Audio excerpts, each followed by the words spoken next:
The Black Serpent was more than a ship. She was a legend, a dark specter that haunted the seas. Her black sails had once struck terror into the hearts of merchants and navy men alike. But now she was whispered about in different terms. Some said she was cursed, others claimed she was a vessel for the damned, but all agreed on one thing: no crew that sailed her ever returned. Captain Oren had heard these tales since he was a boy. Growing up on the docks of Tar Haven, he had seen the serpent himself once. A ghostly silhouette against the setting sun, her sails billowing like the wings of a great bird of prey. Even then, the sight had filled him with a strange mixture of fear and longing. He had sworn to himself that one day he would command such a ship, and now, years later, that day had come. The Black Serpent had been found adrift off the coast of a barren, rocky isle known as the Widow's Teeth. She was empty, her deck slick with the blood of her crew, and her hull filled with the rotting corpses of men who had once sailed her. No one knew what happened to them. Their bodies were contorted in grotesque shapes, as if they had died in the throes of some terrible agony.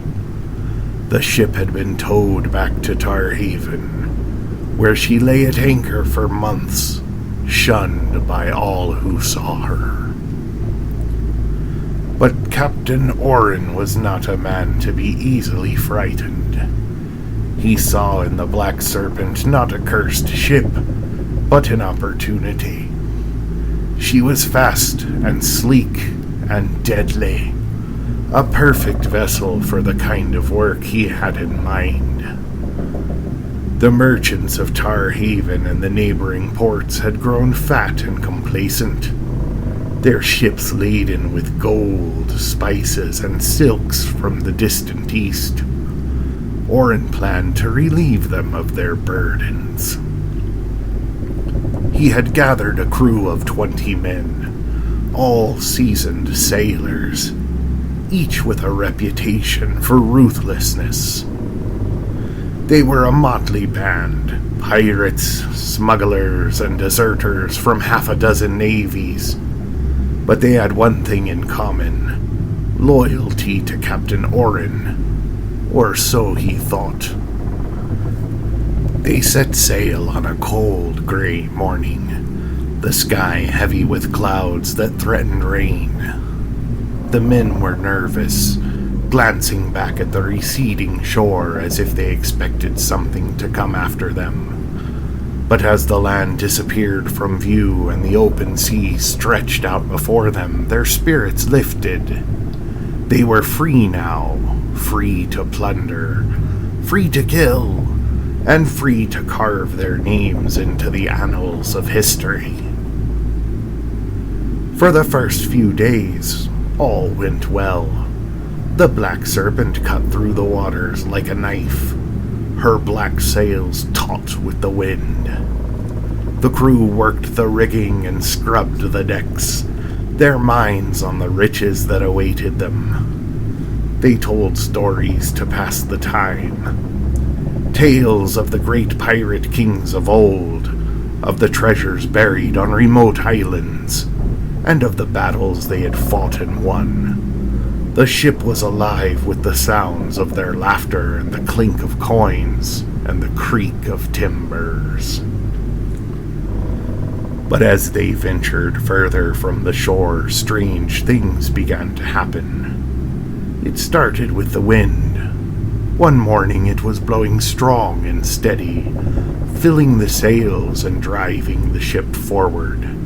The next it would die suddenly, leaving the serpent becalmed in the middle of an endless glassy sea. The men grumbled, casting nervous glances at the horizon, But Captain Oren dismissed their fears. The wind was fickle, he told them, and the sea was vast. They would reach their destination in due time. But the wind was only the beginning. The crew began to hear things. Whispers in the dark.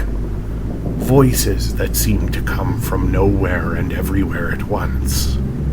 They would wake in the middle of the night, convinced that someone was standing over them, only to find their hammocks empty. The sound of footsteps echoed through the ship, but when they looked, there was no one there. Day 5. The first to die was Jory, the youngest of the crew, a boy barely out of his teens. He had been a cabin boy for as long as he could remember. Hopping from ship to ship, he had learned the ropes from sailors who had seen too much of the world. Jory had always been eager to prove himself, but the Black Serpent would be his undoing. One evening, as the sun dipped below the horizon, Jory was seen standing alone by the ship's railing, staring at the darkening sea. The wind had picked up again, a welcoming relief after the oppressive calm of the previous day. The older crewmen, busy with their tasks, paid him little heed. But when the morning came, Jory was nowhere to be found. They searched the ship from bow to stern, but the boy had vanished. The men whispered among themselves, their voices tinged with fear. Some said he must have fallen overboard, but others weren't so sure. They had heard the stories of the ship's curse, and all those tales seemed all too real. It was old Lars, the quartermaster, who found Jory. His body was tangled in the rigging high above the deck, swaying gently in the breeze. His face frozen in a mask of terror, his eyes wide and unseeing. How he had gotten there, no one could say. The ropes had not been tampered with, and there was no sign of a struggle. It was as if the ship itself had claimed him. The crew buried Jory at sea, their faces grim, their eyes filled with fear. They spoke little as they wrapped his body in a sailcloth and consigned it to the deep. The sea, it seemed, was hungry, and Jory was only the first to sate its appetite. Day 8. 3 days passed, but the unease among the crew only grew. The wind had returned, but it was a cold, biting wind that seemed to whisper through the rigging, carrying with it voices that were not their own. The men were jumpy, their nerves frayed. They took to drinking more than usual, hoping to drown out the whispers. But the alcohol only seemed to make things worse. On the 8th day, the first signs of madness appeared. Griff, a burly man with a reputation for brawling, was found sitting in the hold, muttering to himself. He clutched a broken piece of mirror in his hand, staring into it as if it held some terrible secret. When another crewman tried to take it from him, Griff lashed out, slashing the man across the face. It took 3 men to subdue him, and even then he fought like a wild animal. Captain Oren had Griff locked in the brig, hoping the isolation would bring him to his senses. But the next morning they found Griff dead, his wrists slashed open with the same piece of mirror. The brig's door had been locked from the outside, and the key had been in Oren's possession all night. No one could explain how Griff had managed to get a hold of the mirror, or how he had escaped his bonds long enough to use it. The men were terrified now. The deaths of Jory and Griff had shaken them to their core. They spoke in hushed tones of the ship's curse, of the spirits that haunted its halls. Captain Oren tried to keep order, but he could see the fear in their eyes, the way they glanced over their shoulders as if expecting to see some ghostly figure standing behind them. Day 11. By the 11th day, the crew was on edge. Their nerves stretched to the breaking point. The ship was alive with the sounds of footsteps, the creak of wood, and the distant tolling of a bell that none could locate. The whispers had grown louder, more insistent, filling the men's minds with dark thoughts. It was in the dead of night when the next death occurred. Tomlin, a wiry man with a sharp tongue and a quick temper, had been assigned to the midnight watch. He was found at dawn, hanging from the main mast, his body swaying gently in the morning breeze. His hands were bound behind his back, and his face was contorted in a rictus of fear. The crew was in an uproar. How could a man tie his own hands and then hang himself? The only conclusion was that someone among them was a murderer. Accusations flew and tempers flared. Men who had sailed together for years now looked at each other with suspicion, their hands never far from their knives. Captain Oren tried to restore order, but it was no use. The men were beyond reason, their fear turning to paranoia. Fights broke out over the smallest of slights, and soon the ship was stained with blood. The Black Serpent was becoming a floating tomb, her decks slick with the crimson evidence of her crew's unraveling. Day 13. On the 13th day, the crew's descent into madness reached its peak. The whispers were no longer just in the dark corners of the ship. They were in their minds, driving them to the brink of insanity. The men began to see things that weren't there. Figures standing at the edge of their vision, shadows that moved when they shouldn't. Sleep became impossible, the constant dread gnawing at their sanity. Late that night, a terrible scream echoed through the ship. The men rushed to the source of the sound, but what they found was beyond their worst fears. It was Darren, the ship's navigator, who had been well liked among the crew for his quick wit and steady hand. But now he was a broken man, his eyes wide with terror, his hands covered in blood. He had slaughtered two of his crewmates in their sleep, Randall and Pike, his friends. He mumbled incoherently as the others closed in on him, his words a jumbled mess of nonsense and horror. They told me I had to, or they'd take me too, he kept repeating, his voice rising to a shriek. The crew, already on the verge of collapse, saw no other option but to end Darren's madness. They subdued him, but not without a struggle. In the chaos, another man, Lars, the quartermaster, was fatally stabbed. His blood mingled with that of the others on the already stained deck. Oren watched as his men turned on Darren, beating him senseless before throwing his limp body overboard. It was a moment of savage justice, driven by fear more than reason. When it was over, there were only 12 men left, and the Black Serpent felt emptier than ever. The ship's dark hold seemed to swallow the light, and the shadows grew longer, as if the ship herself was feeding off the crew's despair. Day 15. By the 15th day, the whispers had become commands, and the men were losing the last shreds of their humanity. Captain Oren knew he had to do something before the ship descended into total anarchy.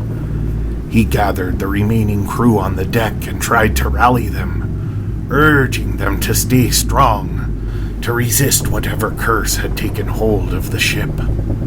But his words fell on deaf ears. The men were beyond reason, their eyes wild with fear and suspicion. They saw Oren not as their captain, but as the source of their suffering. The ship was cursed, and they believed that Oren's obsession with the Black Serpent had brought this doom upon them. The mutiny was swift and brutal. Oren fought back, but he was outnumbered and overwhelmed. The men dragged him to the main mast, where they tied him, leaving him to face whatever horrors the night would bring. Oren struggled against his bonds, but they held fast. As the night deepened, the ship became a nightmare. The voices that had tormented the crew now screamed in their ears, urging them to kill, to destroy. The men turned on each other in a frenzy, their minds shattered by the relentless onslaught of fear and paranoia. They fought with anything they could find, knives, tools, even their bare hands, until the deck was slick with blood and the air was thick with the stench of death. Day 17. 2 days later, only 3 men remained alive. Oren still bound to the mast, Malik, the ship's cook, and Jared, a grizzled old sailor with a long history of violence. Malik and Jared were shadows of their former selves, their eyes hollow, their faces gaunt. They had been driven mad by the endless whispers, the guilt of their comrades' deaths, and the knowledge that they were trapped on a ship that seemed to sail ever deeper into darkness. Malik was the next to go. He had always been a quiet man, more comfortable in the galley than on the deck, but now the quiet had driven him to madness. He wandered the ship, muttering to himself, his eyes darting around as if he could see the ghosts that haunted the Black Serpent. Oren watched helplessly as Malik descended into delirium. The cook babbled about the dead crewmen, saying that they were calling to him, telling him to join them. His ramblings grew more frantic until, finally, he ran to the edge of the ship and threw himself overboard, his scream lost to the crashing waves. Now there were only 2, Oren and Jared. The old sailor was a shell of a man, barely able to speak, his mind shattered by the horrors he had witnessed. He had lost all reason, and Oren knew it was only a matter of time before he too succumbed to the madness. It happened on the 17th night. Jared, his mind finally broken, began to wail, a pitiful sound that echoed through the ship like the cry of a wounded animal. He staggered across the deck, tearing at his own flesh, his eyes wide with terror. The voices in Jared's mind had become unbearable, and he could no longer distinguish reality from nightmare. He stumbled to the galley and grabbed a cleaver, his hands shaking as he looked at Oren still bound to the mast.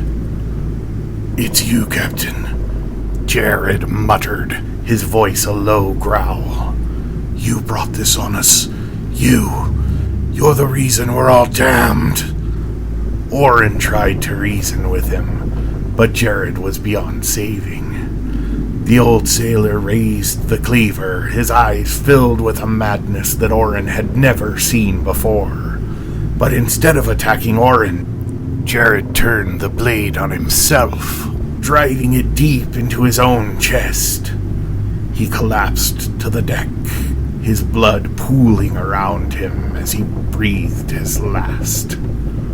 Oren could do nothing but watch as the life drained from the last of his crew. The ship was silent now, the whispers gone, as if they had claimed their final victim. Day 20. For 3 more days, Oren remained tied to the mast, his body growing weaker with each passing hour. He was alone now, the last living soul on the Black Serpent. The ship drifted aimlessly, its sails tattered, its deck littered with the bodies of the dead. The isolation drove Oren to the brink of insanity. He spoke to the dead men as if they could hear him, pleading for their forgiveness, begging for release. But there was no answer, only the creaking of the ship's timbers and the endless expanse of the sea. On the 20th day, Oren knew he was doomed. He had no food, no water, and no strength left to fight. He was gaunt, his body emaciated, his mind ravaged by hunger and thirst. The ship had taken everything from him, his crew, his sanity, his hope. The whispers returned, faint at first, but growing louder with each passing moment. They spoke of death, of release, of the peace that would come if he just let go. Oren resisted for as long as he could, but in the end he knew there was no other way. He managed to free one hand from his bonds, the rope frayed and weak from days of exposure to the elements. With trembling fingers he reached for the knife that had fallen at his feet during the mutiny. The blade was still stained with blood, a dark reminder of the violence that had consumed his crew. Oren took the knife in his hand, his grip weak and unsteady. He knew what he had to do. He could not sail the ship alone, and he could not survive much longer. He was the last man on a cursed vessel, adrift in a sea of darkness. With a final shuddering breath, Oren plunged the knife into his chest. The pain was sharp but brief. As he fell to the deck, the whispers faded, replaced by a deep, resonant silence. The Black Serpent sailed on, her deck now empty, her curse fulfilled. The ship, like her captain, was lost to the sea, a wraith doomed to wander the endless waters for eternity, carrying the souls of the damned to their final, forgotten rest.